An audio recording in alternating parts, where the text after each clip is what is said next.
Hello दोस्तों। तो भारतीय संविधान की भाग 2 में आप लोगों का स्वागत है। जैसा कि आप लोगों को पता है, मैं पिछले वीडियो में भाग 1 से भाग 10 तक की चर्चा किया।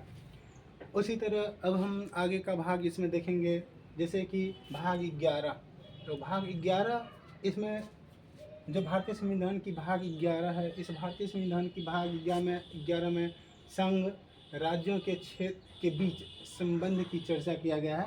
यानी केंद्र और राज्य के बीच परस्पर जो रिलेशन है, इस रिलेशन के बारे में इसमें बताया गया है। और इसका जो अनुच्छेद है वो 245 से 263 तक आपको देखने के लिए मिलता है।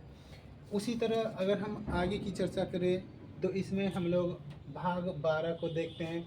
और भाग 12 में वित्त से संबंधित, संपत्ति से संबंधित इसमें प्रावधान बताया गया है। और ये अनुच्छेद 263 से अनुच्छेद 300 के को तक का इसमें चर्चा किया गया है। और इसमें हम लोग भारत में रहने वाले व्यक्तियों के संपत्ति के बारे में जानने का प्रयास करते हैं। अगर आगे की बात करें तो इसमें हम लोग भाग 13 को देखेंगे। और भाग 13 में भारत में होने वाले व्यापार, वाणिज्य, समागम, ये सारी क्रियाओं, प्रावधान बताया गया है। और इसका हम अगर चर्चा करें तो अनुच्छेद 301 से अनुच्छेद 307 तक इसमें बताया गया है। आगे उसी प्रकार अगर हम चर्चा करें, भाग 14 का चर्चा करें तो इसमें संघ के बारे में, उसके बाद राज्यों के अधीन जो भी केंद्र और राज्यों के बीच, यानी राज्यों के अधीन जो भी विशेष जो सेवाएं उपलब्ध है, उस सेवाओं के बारे में इसमें चर्चा किया गया है। और ये हम लोगों को देखने के लिए मिलता है अनुच्छेद 308 से 323 के बीच देखने के लिए मिलता है। वहीं पर अगर हम इसी का भाग 14 का का अगर बात करें तो इसमें अधिकरण बताया गया है। और ये भी अनुच्छेद 323 क से अनुच्छेद 323 ख तक बताया गया है। वहीं पर आगे अगर हम बात करें भाग 15 का, तो इसमें निर्वाचन यानी इलेक्शन कमीशन के संदर्भ में इसमें बताया गया है।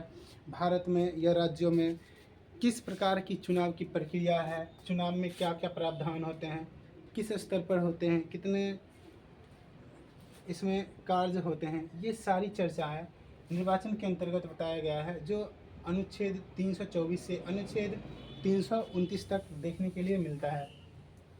वहीं पर अगर हम बात करें भाग 16 का, तो कुछ वर्गों के संबंध में करें विषय उपबंध, इसमें कुछ वर्ग जो वर्ग होते हैं, समुदाय होते हैं, उसके बारे में इसमें बताया गया है, यानी उसका उपबंध बताया गया है। और ये हम लोगों को अनुच्छेद 330 से अनुच्छेद 342 के रूप में देखने को मिलता है।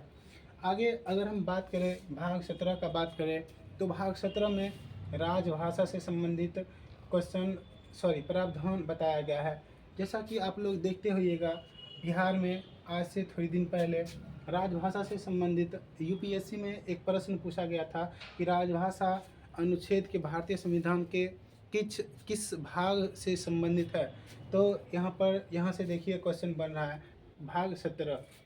तो आइए इसमें देखते हैं। इसमें राजभाषा का जो प्रावधान है वह अनुच्छेद 343 से 351 तक इसमें बताया गया है।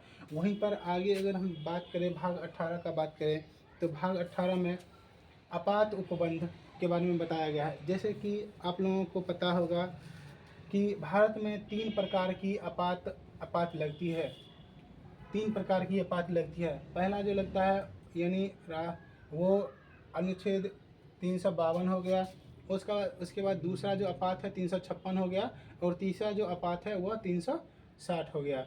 इस प्रकार से 3 प्रकार की आपातें लगती है, जो राष्ट्रीय आपात, वित्तीय आपात और आपातें, एक और आपात है वो, इसका अनुच्छेद हम लोग यहाँ पर देखते हैं 352 से 360 तक इसका प्रावधान है।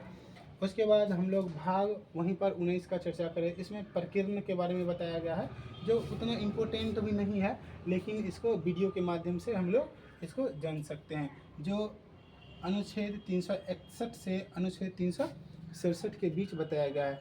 वहीं पर अगर हम भाग 20 का बात करें, तो भारतीय संविधान का प्रमुख भागें होती है भाग 20। इसमें संविधान संशोधन की विधि इसकी सारी क्रियाएं का चर्चा इसमें किया गया है, जो अनुच्छेद 368 में बताया गया है। तो दोस्तों, यहाँ तक हमारा संविधान, भारतीय संविधान की भागी था। वीडियो को देखना ना भूलें, चैनल को सब्सक्राइब करें, लाइक कमेंट करें और ये बताएं कि आप लोगों को नेक्स्ट किस टॉपिक पर वीडियो चाहिए, उस टॉपिक पर वीडियो बनेगी। इसके लिए थैंक यू, धन्यवाद।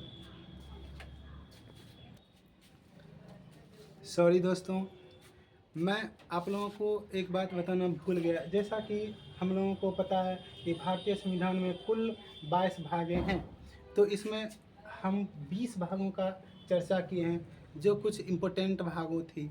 अब यहाँ पर 2 भाग यहाँ पर मिसिंग है, यानी छूटा गया है, जो हमारे एग्जाम ऑफ व्यू से उतना इम्पोर्टेंट नहीं है, जिसका हम चर्चा इस वीडियो में नहीं किए। तो आइए उसको भी हम लोग थोड़ा जानने का प्रयास करते हैं।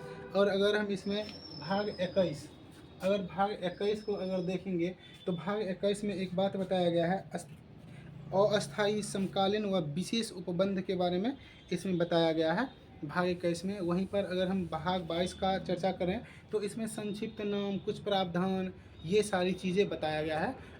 अर्थात टोटल जो भारतीय संविधान है उसमें 22 भाग है। Thank you.